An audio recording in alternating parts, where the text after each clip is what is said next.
નમસ્કાર વિદ્યાર્થી મિત્રો, આજે આપણે ધોરણ 10 વિષય વિજ્ઞાનમાં પાઠ 16 એમની અંદર પ્રશ્ન નંબર 8 વિશે વિગતવાર ચર્ચા કરીશું. તો પ્રશ્ન નંબર 8 છે કે જૈવ વિવિધતા એટલે શું? શું કહે છે પ્રશ્ન નંબર 8 કે ભાઈ જૈવ વિવિધતા કોને કહે છે? જૈવ વિવિધતા એટલે શું? જૈવ વિવિધતા એટલે શું? જૈવ વિવિધતાના સંરક્ષણનો મુખ્ય ઉદ્દેશ કયો છે? એટલે કે જૈવ વિવિધતાનું રક્ષણ કરવાનો મુખ્ય આશય શું છે? મુખ્ય ઉદ્દેશ કયો છે?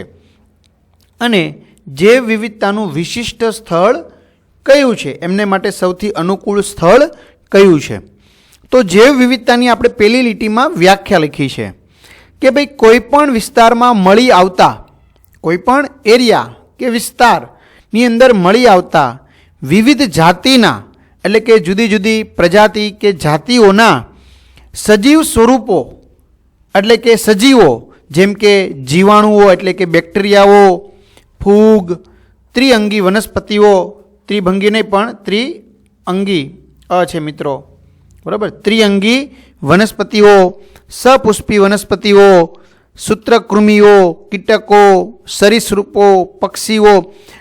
ટૂંકમાં કેવું હોય તો કહી શકાય કે આપણે ધોરણ 9ની અંદર ચર્ચા કરેલી કે એકાંગી, દ્વિઅંગી, ત્રિઅંગી વનસ્પતિ, સપુષ્પી, અપુષ્પી વનસ્પતિઓ, તમામ વનસ્પતિઓ, આ ઉપરાંત સછિદ્ર સમુદાયના પ્રાણીઓ, કોષ્ઠાંતરી સમુદાયના પ્રાણીઓ, સૂત્રકૃમિ સમુદાયના પ્રાણીઓ, આ સિવાય જે જુદા જુદા સંધિપાદ સમુદાયના પ્રાણીઓ, ઉપરાંત આપણે વર્ગ વિશે પણ કેટલી ચર્ચા કરી હતી કે ભાઈ મત્સ્ય વર્ગ છે, સરીસૃપ છે, ઉભયજીવી છે.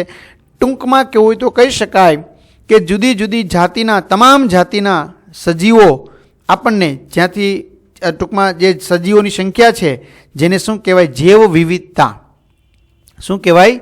જૈવ વિવિધતા. જૈવ એટલે સજીવો, જૈવ એટલે બીજું કશું નહીં. જૈવ એટલે શું?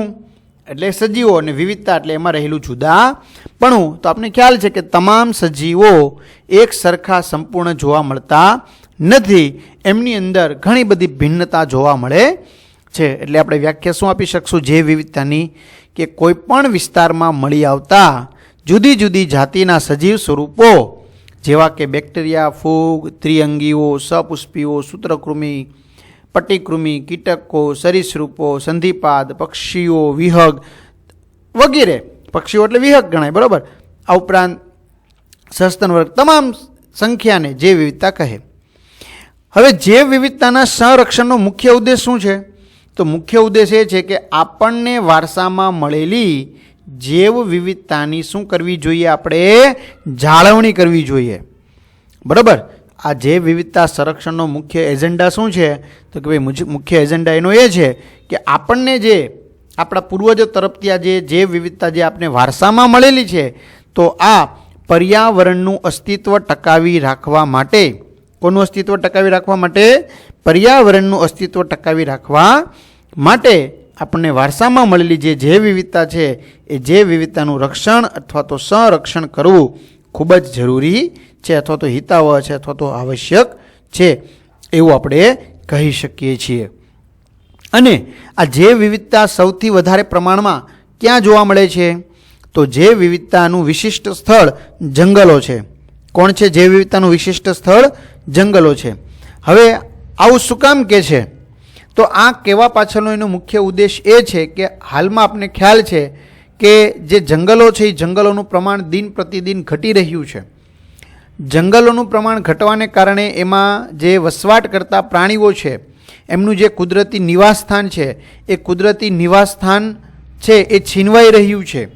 એટલે એ જાતિનું અસ્તિત્વ શેમાં મુકાયું છે? તો કે જોખમમાં મુકાયું છે. પરિણામે એ સજીવોની જાતિઓ લુપ્ત થઈ ગઈ છે અથવા તો નાશ પામવાને આરે છે. સાથે સાથે જુદા જુદા વિસ્તારમાં ઉગી નીકળતી જે વનસ્પતિઓ છે એનો પણ નાશ થઈ રહ્યો છે. એટલે વનસ્પતિઓની અંદર રહેલી વિવિધતા છે એનો પણ નાશ થઈ રહ્યો છે, એમની પણ જાતિ લુપ્ત થવા લાગી છે.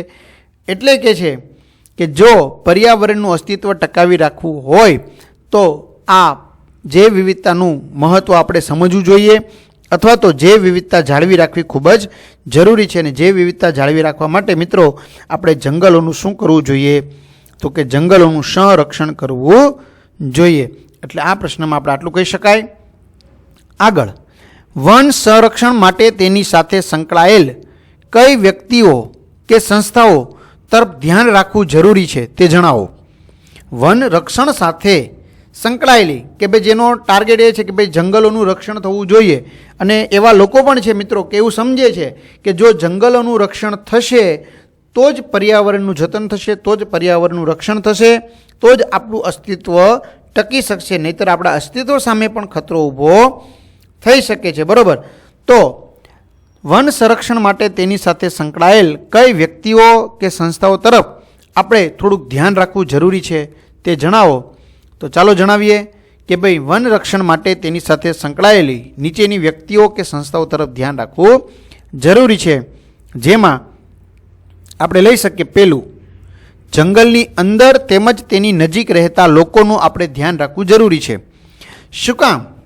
જંગલની અંદર કે પછી તેની નજીક રહેતા લોકો એ જંગલોનું રક્ષણ કરવામાં ખૂબ જ મહત્ત્વનો ભાગ ભજવે છે. આપણે એમ થશે કેવી રીતે એ ભાગ ભજવે છે? તો કે ભાઈ આ જંગલની અંદર કે જંગલની નજીક રહેતા લોકો છે એમની મુખ્ય આજીવિકા અથવા તો મુખ્ય જીવન જરૂરિયાતની ચીજ વસ્તુઓ, પછી એમાં ખાદ્ય પદાર્થ પણ આવી જાય, ફળ ફૂલ, કંદમૂળ, ઉપરાંત પોતાને રોજિંદા ઉપયોગમાં લઈ શકાય એવી વસ્તુઓ જેમ કે વાંસની ટોપલીઓ બનાવે છે, ટોપલીઓ અથવા વાંસના બંબુથી પોતાની ઝૂંપડી બનાવે છે તો તે અથવા તો પોતે હળ બનાવે છે તો તે લાકડામાંથી, એટલે કે જંગલ પર આધારિત છે. એટલે પોતે પોતાની જરૂરિયાત પ્રમાણે આ જંગલોનો ઉપયોગ કરે છે, એટલે કે જંગલોનું રક્ષણ કરે છે. તો આમ જંગલની અંદર તેમજ તેની નજીક રહેતા લોકો તેઓ પોતાની અનેક જરૂરિયાતો માટે કોના પર અવલંબે છે?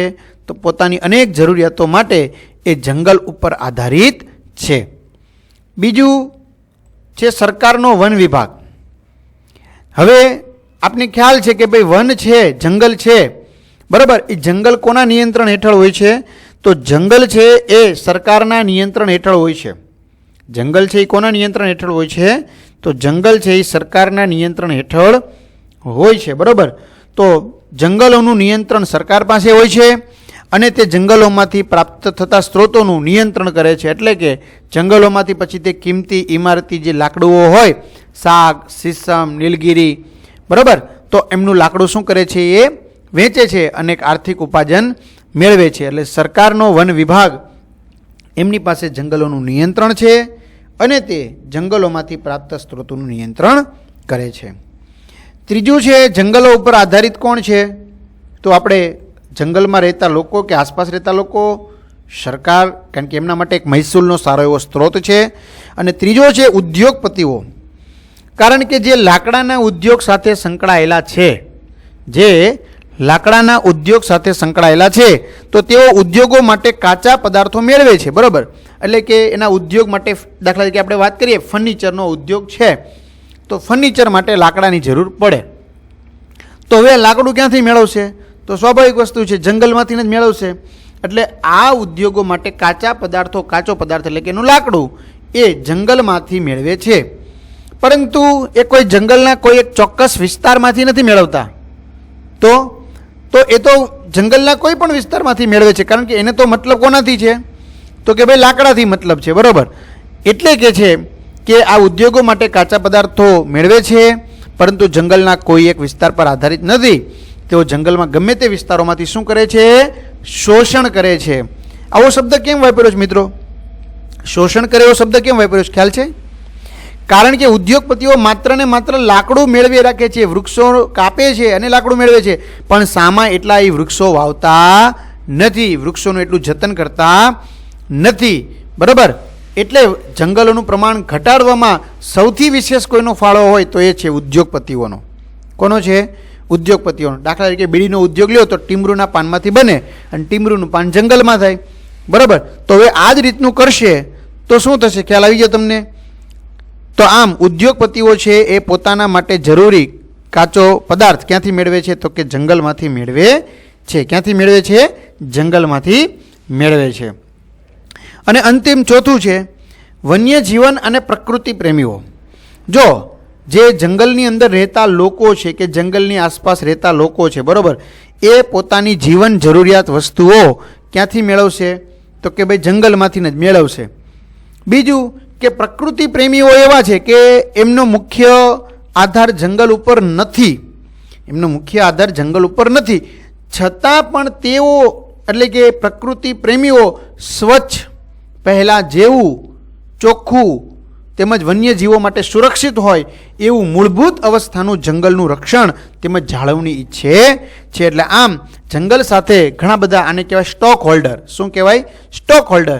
એટલે આવી વ્યક્તિઓ શું છે મિત્રો? સંકળાયેલી છે. તો આ પ્રશ્નમાં આપણે આટલું રાખીશું મિત્રો. અસ્તુ. જય હિન્દ, જય ભારત.